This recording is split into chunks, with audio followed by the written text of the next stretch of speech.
Ini kita ini khol. Ngekholi nek cara wong Jawa niku. Niki danyange Indonesia. Lah ya. Danyang nek cara.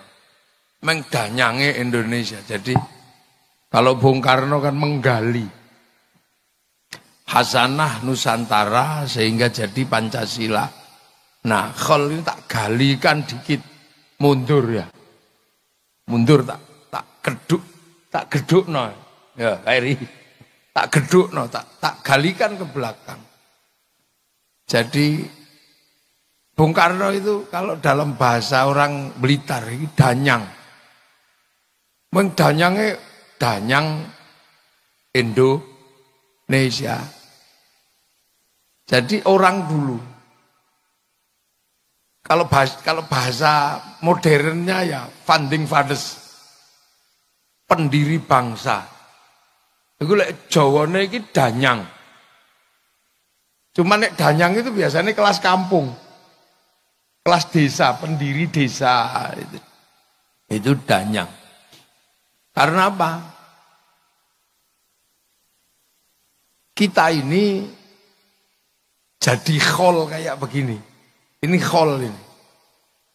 Ini khol ini biasanya kan tradisi kaum muslimin. Ini khol itu tradisi kaum muslimin. Tapi akar bangsanya ada. Makanya khol itu rame terus di mana-mana. Karena akar kebangsaan kita punya tradisi hormat leluhur. Jadi kita ini punya tradisi hormat leluhur. Cuman kalau menyebut leluhurnya itu danghyang. Kita itu menyebut leluhur itu danghyang. Makanya kalau diambil belakangnya tok, itu namanya eyang. Nah kalau lurus, danyang. Abdurrahman kalau belakangnya tok, Rohman. Kalau lurus, Durakeman. Abdur Rosyid kalau belakangnya tok, Rosyid. Kalau lurus, Durasid. Loh makanya danyang. Nah danyang itu orang tua dulu. Jadi dia bukan hantu. Orang tua yang punya pengaruh karena mendirikan sebuah kampung. Nah poro danyang ini kalau orang Eropa menyebutnya grandma. Grandpa. Kalau orang Cina oma, opa. Kalau orang Arab syaikhun suyuh. Kalau orang Indonesia terutama di Jawa dulu nenek moyangnya Bung Karno menyebutnya danghyang. Makanya orang Jawa di sini menyebut danyang. Nah, danyang ini bukan hantu, mohon maaf. Ini gara-gara males belajar itu. Dikit-dikit hantu. Terus setelah itu beranak pinak ini danghyang ini. Beranak pinak itu ditanyain. Ada apa-apa cucunya itu nanya. Yang kalau mau nanam jagung kapan? Mau nanam padi kapan? Karena dulu nggak ada Google. Jadi nggak ada googling, nggak bisa. Makanya nanya lah. Ketika nanya, dijawab. Setiap jawaban dari danghyang ini harus diestokke. Lah ngestokke dipegang betul. Itu namanya dipundi. Kalau orang kita dulu yang diestokno betul dipundi. Makanya poro danghyang karena dawuhnya itu dipundi, maka orang menyebutnya pepunden. Terus rumahnya namanya punden. Jadi punden itu bukan rumah hantu, itu rumah nenek moyang kita. Nah, terus ketika lama-lama makanan mulai berkurang, pertumbuhan penduduk dan ketersediaan makanan nggak imbang, maka melakukan migrasi. Ada migrasi kelas internasional, ada kelas lokal, transmigrasi, migrasi. Nah itu setahun sekali mereka rindu pulang. Nengok dangyange itu. Nengok danyange itu. Setahun sekali pulang. Nah makanya kita punya budaya mudik. Kita ini budaya mudik tahunan untuk nengok dangyang. Nah bawa oleh-oleh. Sing hidup dikasihkan, yang mati disembayangi. Nah, nyembayangi atau mendoakan leluhur, upacaranya dikenal dengan nama upacara serodo. Maka ketika upacara serodo itu dilakoni, dijalankan, maka ada istilah nyadran. Nah ini sadranan sebenarnya. Kalau nyadran, katok kalau belum dipakai, kalau dipakai katokan. Sarung kalau belum dipakai, sarungan. Nah, serodo kalau belum dijalankan, ya serodo, kalau dijalankan jadi nyadran. Terus dibilangi, eyangmu itu nggak mati, cuman pindah dari alam kecil ke alam besar, mikrokosmos ke makrokosmos, gitu dalam bahasa. Nah, makanya karena sudah pergi tapi masih hidup, pindah alam, didoakan merui kaki danyang nini danyang. Ini landasan, makanya mendoakan leluhur itu mau pindah agama apa setelah agama datang, tradisi ini nggak pernah hilang. Karena itu lahir asli dari bumi Nusantara. Jadi bangsa kita sudah beradab, tidak pernah menyia-nyiakan para pendahulu. Loh, makanya kita ini punya. Sama kayak orang solawatan gitu, dangdutan, nyanyi. Karena bangsa kita ini juga punya tradisi nyanyi. Makanya kalau ada konser, ada apa gitu, pengajian, ada konsernya ya. Karena kita punya tradisi nyanyi dari dulu nenek moyang kita.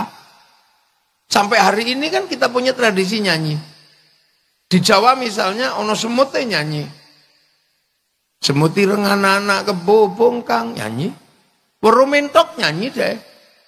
Tok mentok tak kandhani. Weru pipo nyanyi tak tutuk nganggo pipo ledeng. Lho sampai bojone minggat itu nyanyi kok. Dang Bali Sri nyanyi. Loh bahkan silet itu dinyanyikan kalau orang Jawa. Demok silet ku dikenal. Loh, artinya makanya kita juga punya alat musik. Makanya kalau sesuatu dinyanyikan kita itu seneng. Makanya musik rap itu gak laku karena gak ada lagunya. Pagi hari saya makan, sore hari ke hall, tengah malam tidur, pagi hari hormat bendera. Ya gak laku. Oh gak ada lagunya. Makanya kita juga punya alat musik. Makanya sekarang kalau ada dangdutan, ada konser ya rame. Oh kita juga punya alat musik. Bahkan orang Eropa alat musiknya mudah bikinnya, wong gitar. Kayu tali, kayu tinggal motong, tali kasih. Orang Arab musiknya mudah, terbang kayu kulit. Kulit tinggal motong, kayu tinggal ngeruwai. Tapi kita punya alat musik gamelan loh ya bangsa ini. Terbuat dari logam. Artinya hanya bangsa yang menguasai ilmu pertambangan yang maju dan penguasaan metalurgi yang mapan mampu membuat alat musik dari logam. Loh, kita ini punya. Loh makanya tradisi ini kita punya. Ini belum yang lain. Ini tak buka semua sampai subuh nggak rampung. Mungkin nanti kita buka di hall berikutnya. Tuh. Kan ini terus ini mesti kita tahu kita punya akar. Nah, terus terkait dari danyang tadi yang serodo nyadran. Terus Islam kan datang ini ke Nusantara. Ini Islam datang ke sini mengajarkan hal yang sama. Kamu jangan lupakan para pendahulu. Ya, kamu jangan lupakan para pendahulu. Sebut dan doakan. Walladzina ja'u min ba'dihim yaquluna rabbana ighfir lana wa li ikhwanina alladzina sabaquna bil iman. Kamu jangan lupa bahwa orang-orang yang dulu bawa iman kamu doakan. Lho makanya danyangnya Rasulullah. Rasulullah itu yang dua danyang, salah. Rasulullah itu punya danyang di Mekah sana. Yang buka hutan Mekah itu siapa? Nabi Ibrahim. Nabi Ibrahim ini yang buka hutan Mekah tadi dari nggak ada apa-apa ditempatkan anak cucunya. Rabbana ini askantu min dzurriyyati biwadin ghairi dzar'in 'inda baitikal muharram. Ketika berdoa kakinya ada tapak kakinya. Itu diabadikan sampai hari ini, nggak dihilangkan. Terus berdoa lah, ini Nabi Ibrahim berdoa, Rabbi ja'al hadza baladan aminan. Ya Allah jadikanlah negeri ini negeri yang aman. Maka sampai hari ini kita umatnya Rasul diajarkan jangan lupa Nabi Ibrahim.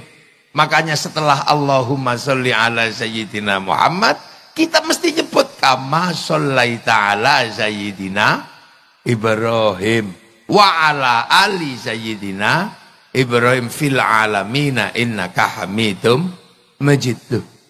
Ini wa ala ali Ibrahim enggak pernah. Dan yang itu disebut. Nah, makanya kita ini mencoba meniru bahwa kita punya pendiri bangsa, punya founding fathers, Bung Karno.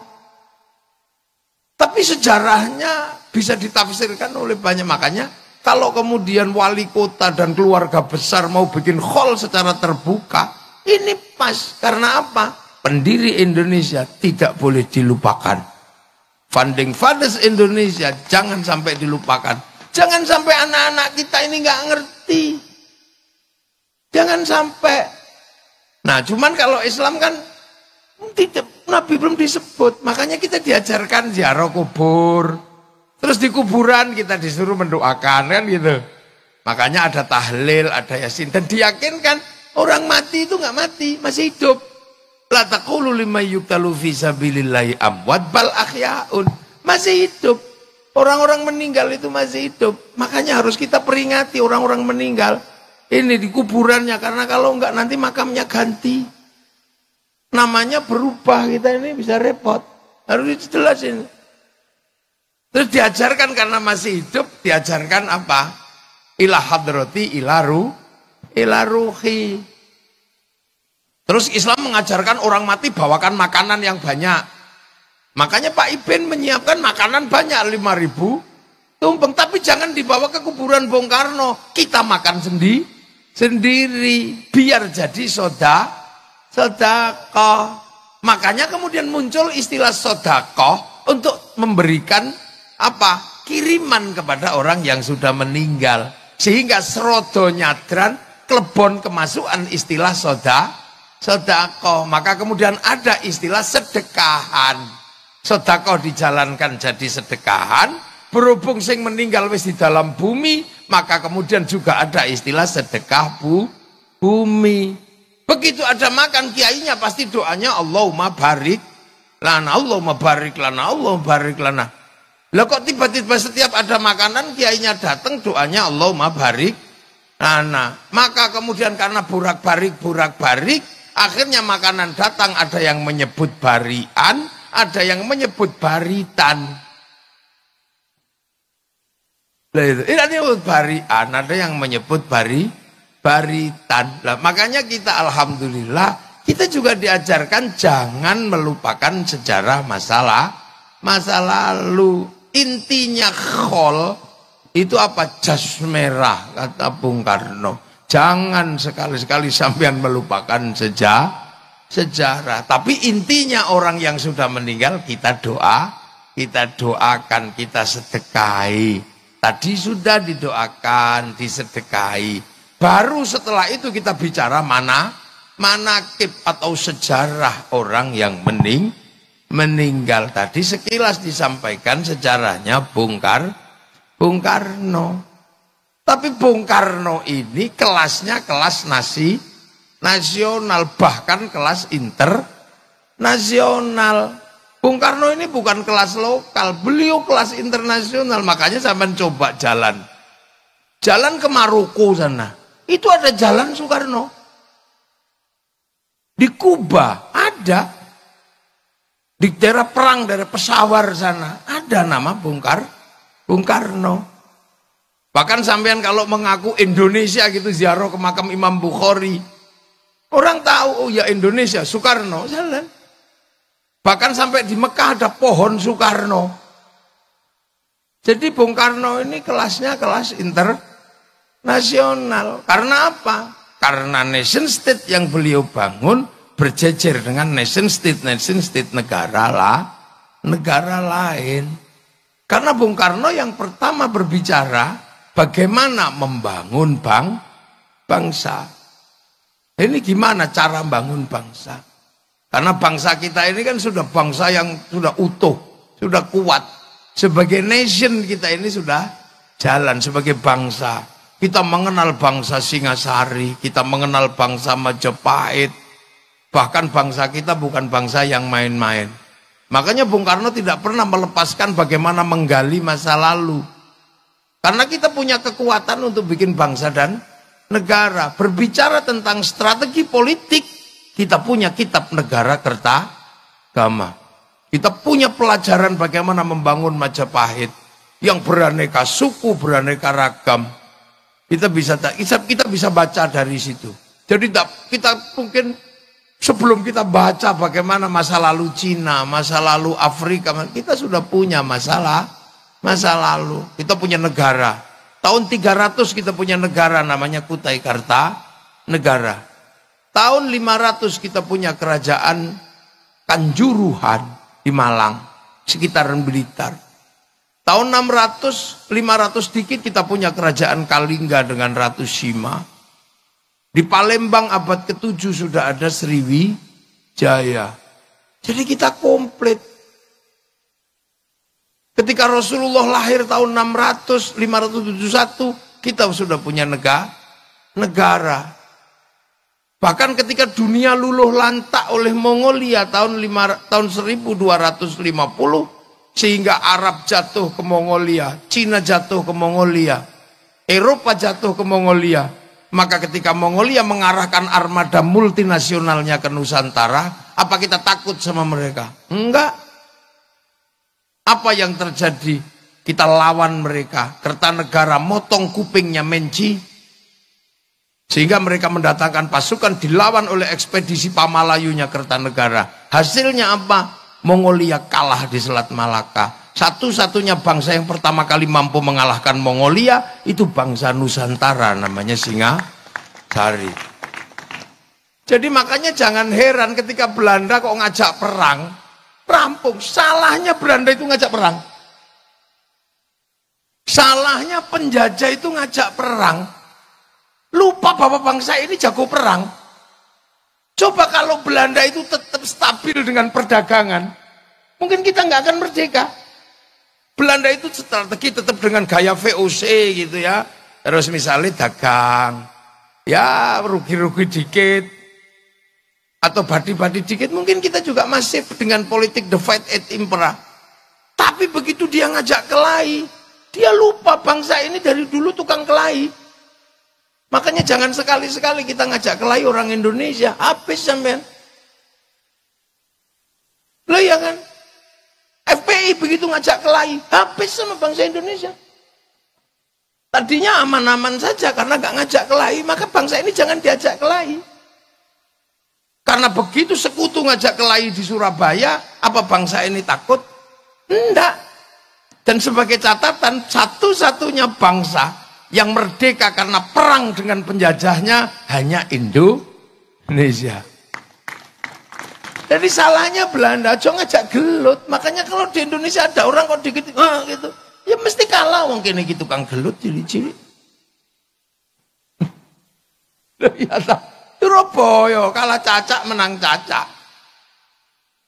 Duh iya. Makanya kita ini jangan diajak kelahi. Jadi di Indonesia itu jangan ngajak kelahi lah. Karena kalau ngajak kelahi nggak ada yang lebih kuat. Salahnya Belanda itu ngajak kelahi, maka dilawan di Surabaya. Sekutunya diprovokasi ngajak perang. Nah, situasi-situasi yang seperti ini kemudian dirangkum oleh Bung Karno. Sejarah masa lalunya seperti apa, bagaimana penghuninya seperti apa, ini terus dunianya seperti apa. Mungkin suatu saat mesti harus ada kita baca di bawah bendera revolusi. Itu tulisannya Bung Karno yang luar biasa. Yang luar dirangkum semua.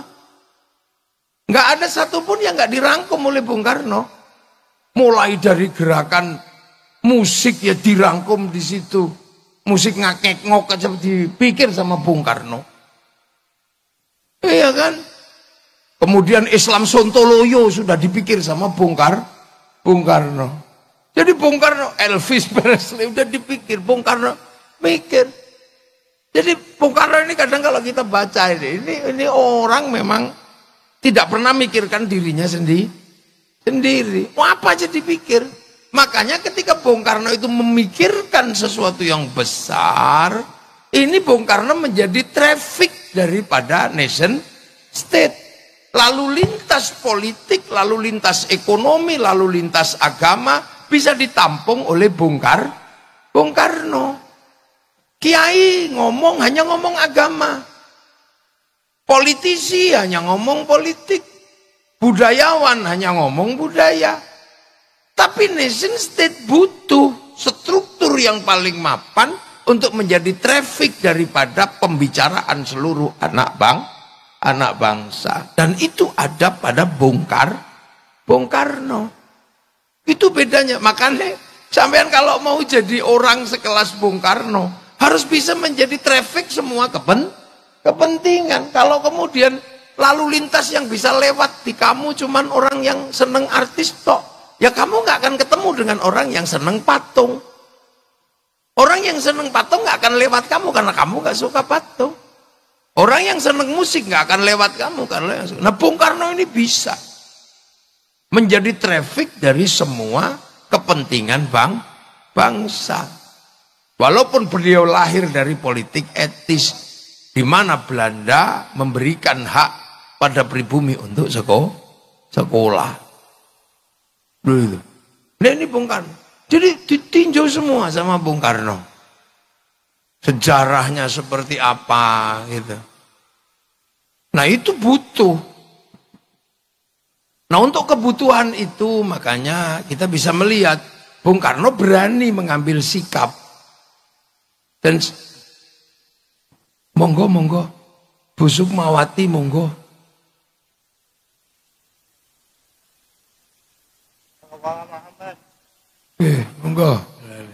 Monggo Bu Sukma monggo. Nggih. Monggo lah jenengan WA kula bal-balik niki. Kula pun disiki dine gak teko. Monggo mriki. Nggih. Nggih, monggo. Monggo lenggah. Oh ini nggih. Jadi kira-kira Bung Karno itu wajahnya yang gak jauh-jauh lah dari Bu Sukma, dari putrine. Terketa nekate ya podo. Jadi sekali lagi bangsa ini itu arusnya banyak. Jadi karena kita ini puluhan suku, puluhan bangsa, puluhan agama, kepercayaan, dan ini semua membawa arusnya masing-masing. Semua punya ceritanya masing-masing. Semua punya ceritanya. Nah, yang mampu merangkum itu, nah itulah Bung Karno. Itu kekuatan Bung Karno sebenarnya adalah menjadi trafficnya semua orang yang pengen bangun bangsa Indonesia dari ketertindasan imperialisme dan kolonialisme di waktu itu. Itu kekuatan Bung Karno. Jadi Bung Karno bisa ngomong apa saja. Itu nggak mudah. Orang punya kemampuan untuk bisa ngomong apa saja. Dia bisa.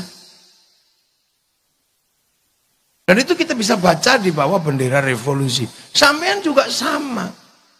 Orang punya potensi kalau orang bisa menjadi lalu lintasnya orang banyak. Makanya para pemimpin ini bisa jadi wali kota.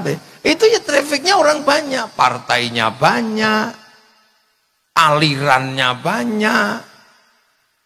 Lalu makanya kiai juga sama. Kiai kalau bisa menjadi traffic orang banyak, ya dia akan hadir menjadi eksistensi yang cukup bisa mewakili kepentingan orang banyak.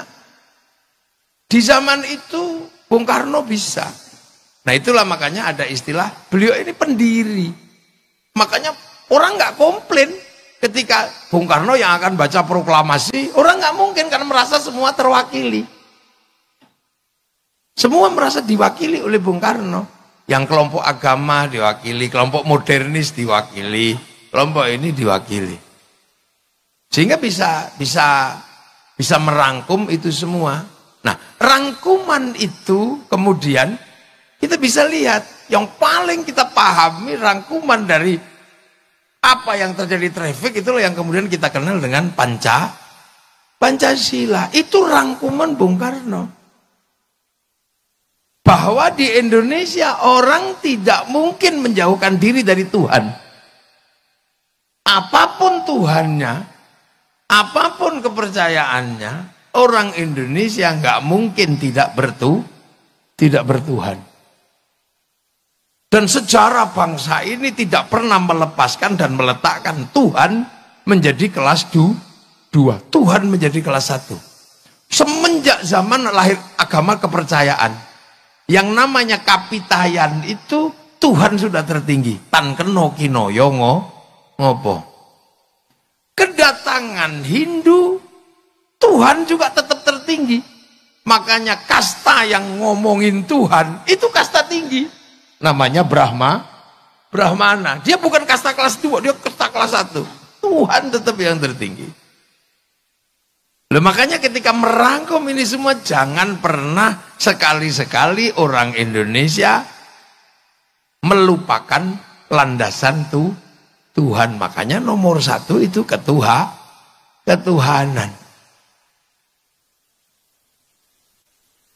Setelah ngurus urusan ketuhanan, jangan pernah melupakan bahwa urusan kedua adalah urusan manusia. Karena pergerakan dunia ini pasti karena manusia. Dunia ini ada dan kita bisa nikmati karena ada manusia. Kalau cuma sapi tok, itu dunia nggak bergerak. Karena sapi monoton. Kalau dunia itu hantu gitu, enggak, dia monoton. Tapi berhubung dunia ini manusia, ini nomor 1. Coba, manusia yang kita lihat sederhana ini menggerakkan dunia. Bibir manusia, itu menggerakkan pabrik lipstik. Asetnya triliunan. Makanya semalam saya di PDI Jogja, saya bilang, kalau bisa itu kita ini punya patung manusia. Jadi kalau bisa sampean itu di rumah itu punya patung manusia. Bukan untuk disembah atau apa. Tapi sampean hitung. Apa yang bergerak di dunia ini yang bersandar pada manusia. Kamu bikin patung aja manusia gitu. Itu kepalanya. Itu menghasilkan industri topi, industri semir. Triliunan di situ. Kopiah, topi, kemudian rambut menghasilkan semir, di dalam rambut menghasilkan kutu menghasilkan pabrik peditok. Loh, itu kalau dunia ini apa yang tidak bergerak dari manusia? Maka setelah urusan Tuhan, ini kuncinya di manusia. Coba, ada negara yang hidup cuma dari muka manusia, ada, Prancis. Dia cuma hidup dari blush on, dari lipstick. Lihat gigi manusia melahirkan apa? Pabrik odol, pabrik sikat. Itu di kepala ini asetnya triliunan. Jadi kalau kita berbicara manusia. Jadi ojo sembrono zaman dengan manusia. Cuman kadang kita nggak pernah mikir manusia. Kita cuma begitu mikir kambing, lupa manusia. PDI begitu mikir banteng, lupa jangan. Banteng lali menungso. Manusia. Iya. Mata ini melahirkan industri moto. Triliunan asetnya. Sampai apa itu yang namanya hidup ini. Ini bagiku. Orang bisa hidup, ibu-ibu ini bisa hidup. Itu karena apa? Alis ini, ya Allah, triliunan. Jari ini menghasilkan industri kuku, ini potong kuku. Manikur, pedikur. Loh, ini bergerak. Makanya setelah Tuhan menciptakan dunia ini, kamu lihat manusia dulu. Manusiaan, jangan sembrono. Mau nindas, mau ditindas, mau perang, mau apa, kuncinya ada di manusia. Nggak ada perang sapi, nggak ada. Sapi bisa bertarung karena dinaiki manusia. Kuda berkelahi karena dinaiki manusia. Coba. Ada negara-negara manusia yang bisa hidup. Lihat manusia ambekan. Bikin industri oksigen. Yang kemarin ketika COVID, betapa mahalnya oksigen. Yang orang Blitar nggak pernah kepikiran. Baru kepikiran oksigen itu cuman kalau ada entutnya baru kepikiran cari oksigen. Bayangin dunia ini bergerak ini di manusia. Turun ke bawah dikit. Gitu. Ada di pantat menghasilkan industri kursi. Begitu berbicara yang keluar dari pantat, ada industri pempes. Triliunan itu asetnya. Loh, jangan dikira itu sederhana. Begitu nya nggak keluar, ada industri dulkola.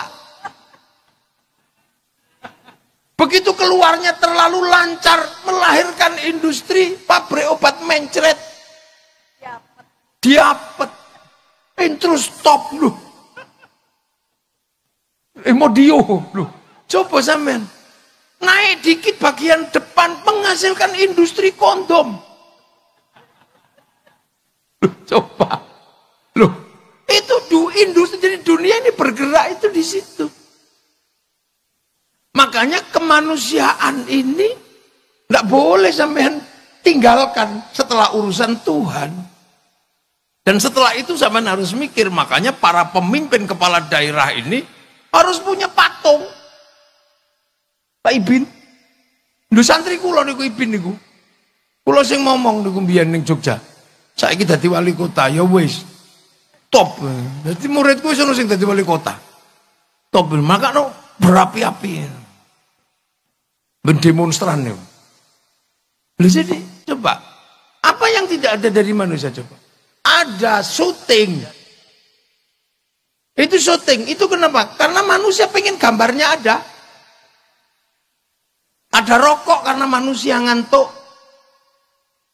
Coba, nggak ada satupun di dunia ini yang nggak berhubungan dengan manusia. Makanya manusia harus mendapatkan prioritas kedua setelah ketuhanan. Tapi ingat satu prinsip, manusia nggak bisa mandiri, manusia nggak bisa independen. Dia butuh dengan yang lain, butuh lingkungan, butuh manusia yang lain. Manusia nggak bisa hidup sendiri, sudah. Makanya konsep kehidupan begitu manusia nggak bisa berdiri sendiri, dia butuh orang lain. Pengen cantik butuh orang Prancis. Kita minum di sini butuh Danon. Kita butuh macam-macam. Manusia nggak bisa hidup sendiri. Makanya ketika manusia nggak bisa hidup sendiri, sama Tuhan, kamu manusia hidupmu karena makan. Maka ketika kamu makan, jangan melupakan yang lain, bahwa di dalam makananmu ada intervensi, ada keterlibatan orang lain. Makanya manusia yang paling nyata hidupnya karena makan, maka makan mengingatkan kita bahwa makan tidak independen. Maka doanya Allahumma barik lana. Kenapa bukan barikli? Kenapa berkahilah kami dalam makanan? Karena makan kita melibatkan orang yang kadang kita nggak tahu tempatnya di mana, sukunya apa, agamanya apa. Kita makan nasi. Begitu kita makan nasi, pasti di situ melibatkan sawah karena sapi ditanam padi itu. Begitu sawah melibatkan negara, melibatkan menteri ATR, melibatkan BPN, karena kalau enggak sawah pasti perang. Setelah padi itu ditanam, kita melibatkan pabrik pupuk. Entah di mana pabriknya kita nggak tahu. Kita nggak tahu pabriknya di mana. Siapa yang bikin insinyurnya? Begitu kita panen, kita melibatkan mesin pemanen. Begitu kita masak nasi, kita melibatkan pabrik kompor. Kita melibatkan pabrik LPG. Kita melibatkan pabrik apa? Rice cooker. Itu dunianya di mana kita nggak tahu. Jadi makan itu transnasional. Dan sembrono.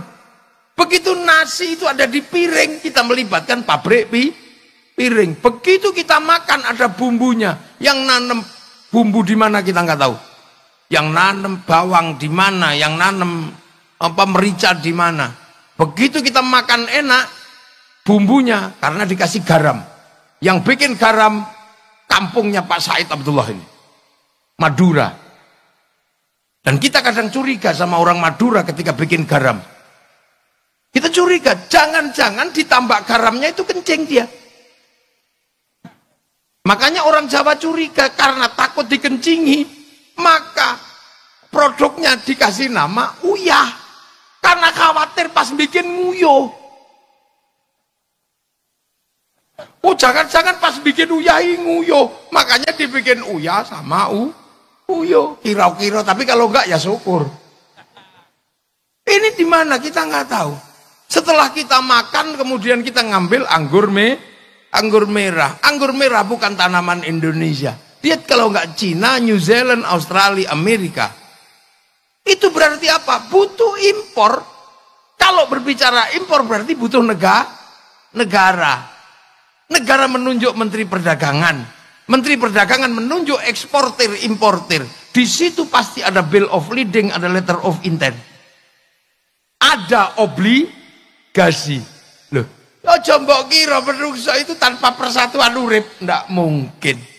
Makanya di dalam agama sudah diajarkan tulang kehidupanmu adalah makan, maka ketika kamu makan jangan kamu lupakan bahwa ada intervensi, ada keterlibatan orang lain, maka Allahumma barik lana. Maka agama pun ketika berbicara tentang kebenaran itu bersama. Makanya mayuridillahu bi khairan yufaqihu fiddin. Yang dikehendaki menjadi baik oleh Allah dikasih ngerti urusan agama. Ini tak ajak ngaji nahwu. Khaironnya di situ nakirah. Maknanya khairon kamilan, kebaikan yang sempurna. Baik sempurna bukan milik manusia, itu milik Allah. Makanya kalau ada manusia baik pasti nggak sempurna. Saya tanya sekarang, pasti baik, pasti nggak sempurna. Malam ini pengajian ini baik apa enggak? Nah kalau malam ini pengajian baik, yang paling baik siapa? Ayo, ya kiainya pasti. Ya pasti kiainya. Loh kalau pengajian ini baik, yang paling baik ya pasti saya. Yang dikasih duduk meja cuman saya. Yang lain kan sudah biasa punya kursi, jadi ya. Dan punya meja lah, saya kan nggak pernah punya meja, jadinya ya ini. Makanya tadi sampean dapat makanan di sini yang enggak, wis biasa untuk panganan. Loh, tapi saya nggak boleh mengaku yang terbaik, nggak boleh. Karena saya baik terlihat di sini, diundang sama wali kota. Kalau saya nggak diundang wali kota, nggak kelihatan saya ada di sini. Nah kalau gitu baik saya apa baik wali kota? Ya nggak bisa, saya nggak datang wali kotanya jelek. Loh itu baru 2 orang sudah ribut, saya sama wali kota. Apalagi kalau sampean ikut-ikutan, yang baik ya saya, kiai, kami. Lah kenapa mau datang? Karena kalau nggak ada orang duduk di situ, ini bukan pengajian, bukan khol, ini cek sound. Loh, terus kata tukang sound yang paling baik ya kami, kiai. Loh kok nama? Nah, soundnya tak pateni ya bubar katanya. Kata Pak Wali Kota, ya coba pateni rata bayar. Ya kan? Ini menjadi indah karena ya ono sing masang tenda. Padahal biasanya yang suka masang tenda ini sholatnya juga nggak terlalu rajin. Loh, mana ada baik itu berdiri sendiri. Makanya orang kalau baik jangan mengaku paling baik, karena baik itu nggak independen. Makanya karena manusia ini nggak mungkin hidup tanpa persatuan. Nah, sekarang persoalannya adalah bagaimana orang bisa menghargai orang lain, karena manusia nggak bisa hidup dengan dirinya sendiri. Bagaimana manusia bisa menghargai orang lain yang ada dalam hidupnya? Kiai, sholat. Ada dalam hidupnya peranan orang Cina. Karena kiai kalau sholat harus tutup aurat. Begitu tutup aurat, ini kain. Ini bikinan pabrik kain. Yang punya pabrik kain itu Cina. Jadi dalam sholat itu Cina juga hadir. Makanya kiai nggak boleh ngamuan sama Cina. Karena kalau Cinanya pergi, kitanya udah. Loh, dalam kehidupan kita nggak bisa kita ya. Kita sholat wudhu, Kaum muslimin wudhu pakai air. Yang nyiapin keran sama pipa siapa? Mas Pion. Maka kita nggak boleh anti industri. Begitu kita bikin masjid, ada pabrik semen di situ. Itu siapa yang bikin? Ya orang-orang Krakatau Steel sana. Kita pergi haji, itu pasti bayar ke bank. Maka kiai nggak boleh mengharamkan bank, karena begitu bank haram, kita nggak jadi pergi haji. Wong pilotnya nggak mau dikasih duit. Loh ini, loh yang kayak gini. Makanya sekarang ada konflik Yahudi gitu. Hancurkan Yahudi semua, ya sisain lah dikit, jangan habisin semua. Karena pesawat itu bikinan sana. Begitu sana nggak ada semua terus mati lah, kita renang. Loh itu makanya konsep hidup ini nggak boleh orang semena-mena dia. Nah, yang menopang itu semua apa coba? Perasaan setara antar suku, antar anak bangsa, antar agama. Itu konsepnya ada di mana? Ada di Indonesia. Konsep apa? Konsep hidup yang pernah ditawarkan oleh Rasulullah Muhammad Sallallahu Alaihi Wasallam. Konsep kullukum ra'in wa kullukum mas'ulun an ra'iyati. Kalian semua adalah para pemimpin yang harus hidup saling tanggung jawab antara yang mimpin dan yang dipimpin. Konsep bertanggung jawab dalam perbedaan suku, bangsa, agama, tapi hidup setara, itulah yang disebut ra'iyah. Ra'iyah itulah yang akhirnya dipakai oleh pendiri bangsa ini untuk menyatukan perbedaan menjadi rakyat. Makanya Bung Karno tidak memilih konsep, tidak menerima konsep people. Karena kalau people itu vox populi vox dei, suara mayoritas suara Tuhan. Begitu dia mayoritas, dia diktator mayoritas. Makanya ra'iyah tidak menerima konsep khilafah atau ikhwanul muslimin. Ra'iyah juga nggak bisa menerima konsep, Bung Karno nggak menerima konsep komunis. Karena komunis itu adalah diktator mayoritas. Sama, diktator proletariat. Makanya konsep yang dipakai adalah ra'iyah. Yang akhirnya antar suku yang berbeda bisa setara, antar agama yang berbeda bisa setara. Nah itu yang kita kenal dengan konsep rakyat. Akhirnya yang tadinya kawulo di Jawa bisa mandiri bilang kulo. Yang tadinya hamba sahaya bisa tegak bilang saya. Yang tadinya abdi di Sunda bisa bilang abdi mah. Yang tadinya orang Banjar pukulun bisa bilang ulun. Itu karena apa? Karena konsep ra'iyah atau rakyat. Maka persatuan hanya bisa dijalankan kalau manusia menggunakan prinsip kerakyatan. Dan satu-satunya muslim terbesar dunia yang bisa mempraktekkan menggunakan konsep ra'iyah hanya muslim Indonesia. Terus mbok arani Bung Karno yu ra santri ngono kira-kira. Bisa menerapkan konsep itu. Saudi kembali menjadi kerajaan. Beberapa negara di Timur Tengah komunis. Kita menggunakan idiom yang asli. Makanya ra'iyah itu kalau ngumpul namanya musyarakah. Apa musyarakah? Yang tadi saling bersekutu, saling melengkapi. Cina melengkapi, Jepang melengkapi, orangnya nggak datang, Sonnya datang. Orang Korea nggak datang, Samsungnya datang. Ya datang semua ini loh. Nah itu musyarakah yang kita jadikan istilah lokal masyarakat. Makanya musyarakah ini indah dan itu di Indonesia terjadi. Nah musyarakah ini kalau mau mengambil keputusan musyawarah wasawirhum fil amri, bermusyawarahlah dalam berbagai urusan kamu. Makanya konsep musyawarah ini kemudian terlembagakan majelis permusyawaratan rakyat, dewan perwakilan rakyat. Idiomnya masih idiom yang sama. Maka kemudian majelis dan dewan ini membentuk lembaga mewakili musyawarah, membentuk panitia lah. Panitia ini kita bisa lihat sudah tidak lagi berbicara kamu sukunya apa, pengen kepala desa daftar. Pengen jadi bupati, daftar. Pengen jadi DPR, daftar. Semuanya punya hak yang sama. Nggak pernah dibedakan kamu turunan siapa, kamu siapa. Setelah daftar, karena ini demokrasi prosedural, cari teman sebanyak-banyaknya. Kalau nggak bisa cari teman sebanyak-banyaknya, beli. Nek dedu, duwe ya piye meneh. Nah, itu konsep musyawarah. Makanya yang nata dulu, yang digali oleh Bung Karno ini kerjaan siapa? Kerjaan para wali. Nah, kenapa di Indonesia Anda mengenal wali? Karena dulu Indonesia itu Hindu, kasta tertinggi Brahmana. Makanya yang bisa imbang berbicara dengan Brahmana para wali. Saudagar nggak bisa ngomong agama di Nusantara karena saudagar itu kastanya Sudra. Ya wali. Makanya akhirnya penataan ini oleh Bung Karno dilembagakan menjadi wilayah.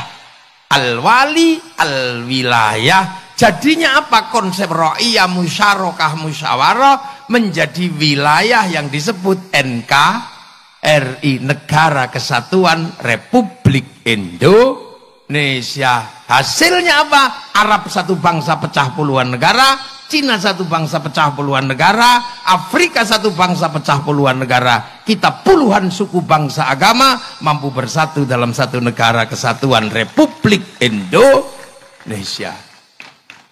Lah itu. Makanya ini kerakyatan menjadi landasan. Terus yang mimpin siapa? Harus orang yang jernih. Hatinya penuh nilai ketuhanan. Hati yang penuh ketuhanan nilainya disebut hati yang penuh hikmah. Maka kerakyatan aja bisa dipimpin oleh hikmah. Ini bahasa-bahasa padat yang luar biasa, yang saya nggak yakin orang sekarang bisa menggali bahasa yang padat itu.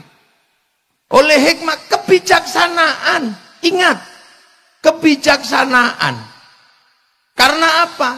Tempat orang di mana-mana. Kalau misalnya presiden Indonesia asalnya dari Jakarta, kok yang diurusi Jakarta tok. Jadi Bupati Blitar itu asalnya dari Kecamatan Pelingi. Kok yang diurusi Pelingi tok. Itu bukan bijaksana, itu bijak sini. Loh, makanya kebijaksanaan bukan kebijaksinian. Butuh permusyawaratan dengan konsep perwakilan, akan tercipta keadilan sosial bagi seluruh rakyat Indonesia. Loh, ini nggak ada lagi yang cerita sekarang. Nggak ada bahwa ini butuh darah dulu. Untuk tegaknya NKRI itu butuh darah. Jangankan NKRI, mendirikan bendera itu mati dulu orang. Yang sekarang harganya 15.000 mungkin, itu dulu mati teman. Karena ini negara, karena berhadapan dengan negara yang lain. Di Jogja takut biar gak ditembak itu kalau mendirikan merah putih, taruh dalam rumah. Belanda curiga, tiangnya dikasih tebu. Masih curiga tiangnya dikasih kelapa. Masih curiga tiangnya dikasih pisang. Masih curiga tiangnya dikasih kelapa, padi. Masih curiga bawa tumpeng. Begitu tumpengnya habis, padi mengering, pisang rontok, kelapa rontok, padi rontok, yang tersisa apa? Tinggal merah putih di dada kami anak-anak Indonesia. Begitu masuk Surabaya, masalah. Merah putih biru, Surabaya gak kena di kalah cacak, menang cacak. Begitu merah putih biru disobek, hasilnya apa? Berapa ribu yang mati berkalang tanah. Itu demi berkibarnya merah putih. Sekarang merah putih udah gak minta nyawa, cuma minta gini dok. Iku ono sing alasan musyrik, ono sing alasan bid'ah. Kayaknya orang itu di zaman perang kakek buyutnya mata-matanya Belanda itu. Loh, jadi menjadi bangsa itu enggak kok terus kemudian idiem slogan dia diperjuangkan. Makanya ketika menjadi Indonesia ini ada yang berkalang tanah yang disebut pahlawan, ada yang disebut pejuang, veteran, itu semua bergerak. Kan gitu. Itu semua bergerak dan itu dialami langsung. Bung Karno di penjara, dari penjara ke penjara, dari suka miskin. Padahal Bung Karno itu kalau mau hidup enak gampang, wong orang pinter zaman segitu. Iya, orang pinter zaman segitu kan nggak terlalu susah. Ikut Belanda aja udah beres. Jadi komprador. Tapi beliau memilih jalan perjuangan yang pasti terjal.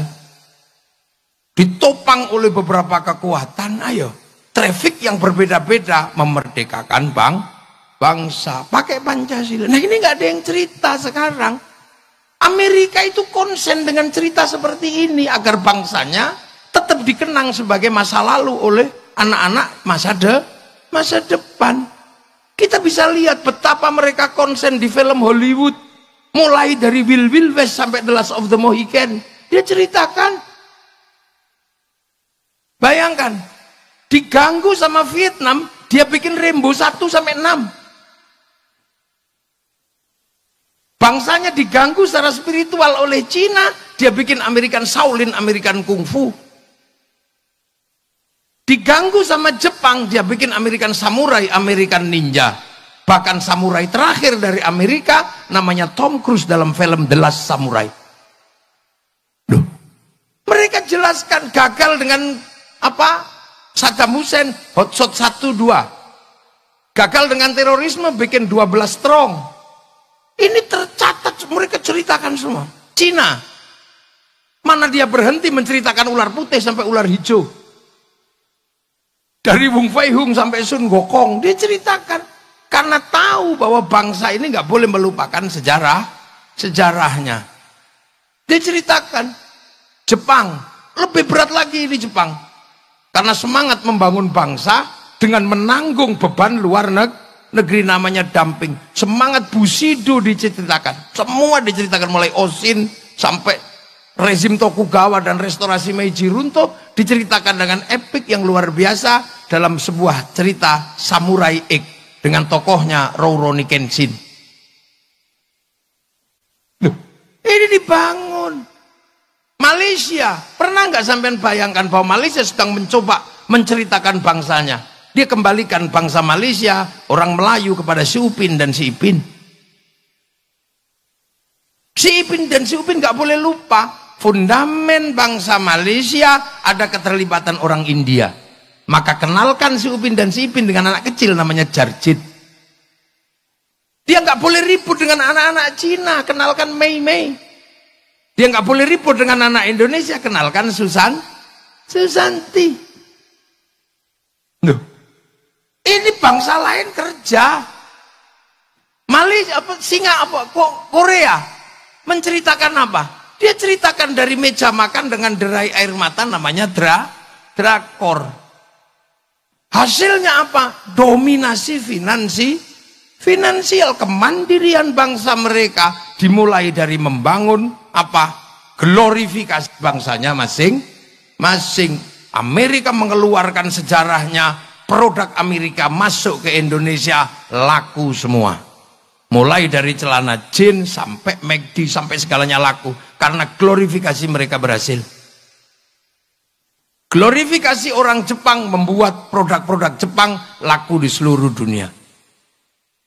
Glorifikasinya orang Korea membuat makanan Korea laku, pakaian Korea laku.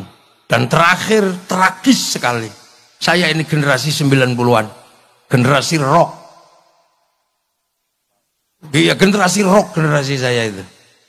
Musik rock yang dulu melegenda bahkan mampu menjebol perang dingin antara Amerika sama Rusia, itu namanya Metallica. Dia konser di Moskow di Lapangan Merah, pengunjungnya 6 juta. Semua menganalisa nggak mungkin bisa dikalahkan, bahkan Woodstock juga nggak akan bisa mengalahkan. Karena konser itu menjebol perang dingin. Itu sejarah yang nggak mungkin bisa dilupakan dalam situasi luring. Begitu ada COVID, diajar sama BTS. Sekali konser yang nonton 100 juta orang lebih. Seminggu 4 kali, 1 tahun saya hitung pemasukan dari BTS yang ceng itu. 1 tahun pemasukan ke Korea 2.500 triliun.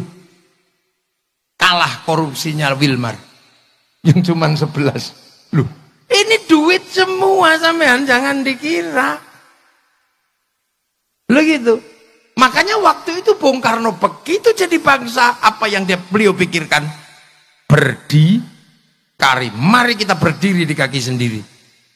Tapi tantangan terbesar Bung Karno adalah Hitler yang jatuh, 45 mati, 48 Jerman jatuh. Apa yang terjadi? Pisah antara Soviet sama Amerika. Bung Karno dipaksa, you mau ikut Soviet apa ikut Amerika? Enggak, non-blok. Maka kemudian bikin Asia, Afrika, macam-macam. Dan enak ketika bikin non-blok, karena apa? Intelektualnya nasionalis. Balai Pustaka sebagai pusat pengetahuan ditanya, kita mau berkiblat kemana kalau kita non-blok? Apakah kita akan menduplikasi Eropa? Enggak. Ada novel berjudul Salah Asuhan. Apakah kita akan menduplikasi model Arab? Enggak. Di bawah lindungan Ka'bah. Apakah kita akan menduplikasi Belanda? Oh jangan. Tenggelamnya kapal Van der Wijk. Apakah kita akan bangun murni Indonesia? Siti Nurbaya. Jawaban. Tapi Bung Karno bertahan di situ juga nggak mudah. Karena apa?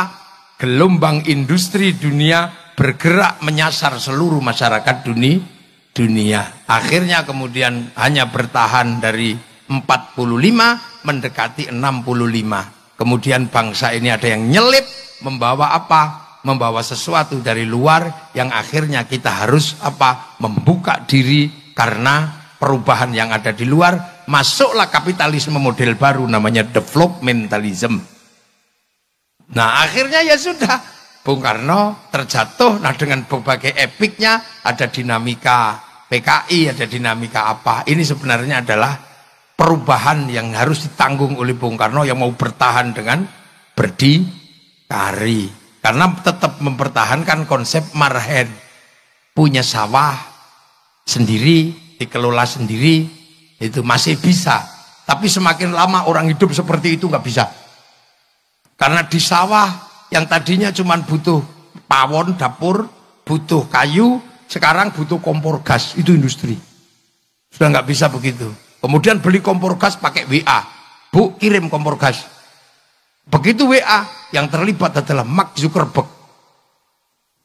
Loh, iya kan? Mark Zuckerberg pakai cloud di sana. Begitu kita bilang, ya sudah, pakai transportasi. Semua sudah nggak bisa.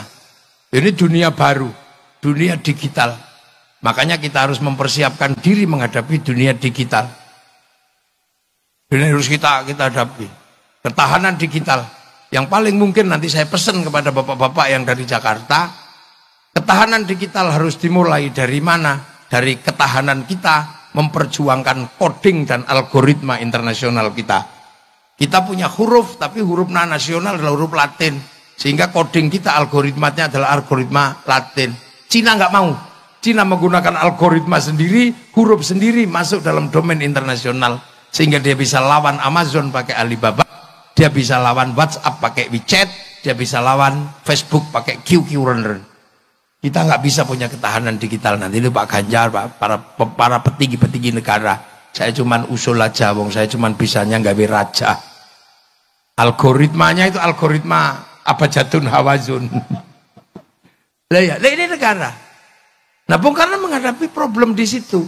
Ya sudahlah, akhirnya bangsa ini terus bergerak dan sampai hari ini bangsa ini melewati fase yang sangat panjang. Dan nanti entah sampai kapan, karena orang juga harus berpikir ini Cina apa Amerika. Loh, ini harus terjelaskan karena apa? Bangsa ini mempersiapkan bagaimana bisa produksi. Makanya kalau kiai sih sederhana, yang lain itu biar diurusi sama politisi-politisi dan orang pinter-pinter. Kiai mempertahankan keutuhan bangsa dan negara. Itu tugas kiai. Kita jaga. Makanya cara kiai menjaga NKRI itu sederhana. Yang penting rukun. Makanya kiai itu kalau apa-apa agama selalu menjadi landasan kerukunan. Kiai doa.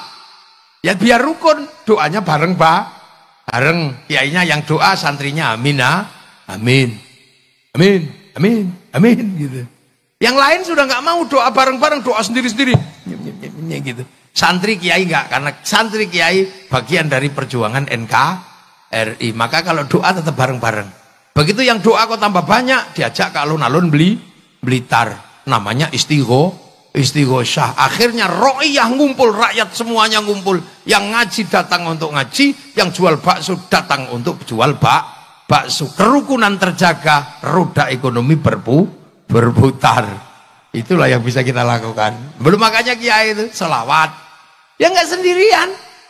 Kalau sholawat bareng-bareng nggak bisa, Bu Sukma. Saya lagunya Rhoma Irama. Lawat bareng-bareng. Bendera laku, apa aja laku, sampai kemudian semuanya laku.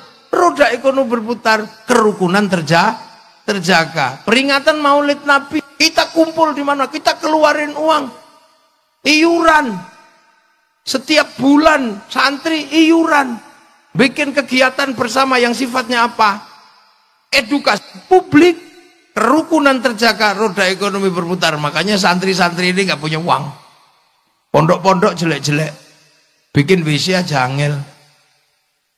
Makanya karena apa? Duitnya habis untuk merawat NKRI. Maka tugas partai-partai politik membantu. Tugas bupati bantu. Karena enak dulu kiai mogok, polisi juga susah. Kalau kiai tiba-tiba mogok, nggak lagi merawat kebangsaan, sampai tadi bupati angel. Lu coba COVID itu kan ada kiai, wow judek sampean, melarang orang Jumatan. Untung ada kiai, tinggal ngomong aja, kiai Jumatan libur, Yong libur besok ya, alhamdulillah. Coba yang larang polisi, ya dilawan. Terus tiba-tiba kiai disuruh ngomong COVID. Kiai ngomong COVID. Nah kiainya kan nggak ngerti COVID itu apa. Ya akhirnya kiai ya sesuai fakta gitu aja. Saudara-saudara, hari ini zaman digital. Dosa manusia terbanyak ada pada dunia digital. Membuka pakai jempol bisa ngomong apa saja. Maka dosa ada pada jempol dan mulut. Maka Allah menurunkan corona. Tangan harus pakai hand sanitizer. Mulut harus pakai masker. Betul? Betul. Padahal kiai ini ngarang. Ini ruang, makanya terorisme begitu ngomong, kiai ngomong teroris, semua kiai ngomong teroris. Ketika bangsa ini terancam, mana ada kiai menghentikan diri? Karena apa? Kiai ini penerus para wali, punya tugas untuk menjaga wilayah dan wilayah itu NKRI. Dan itu Bung Karno mampu merawat itu semua. Tinggal nanti ke depan bangsa ini mau seperti apa? Tantangannya kayak apa biar dipikir sama calon presiden Indonesia. Loh kan gitu ya Pak Ganjar kan calon presiden Indonesia. Kalau kemarin kalah sama Pak Prabowo mungkin tahun depan bisa menang lagi. Ya kan gak ada yang tahu.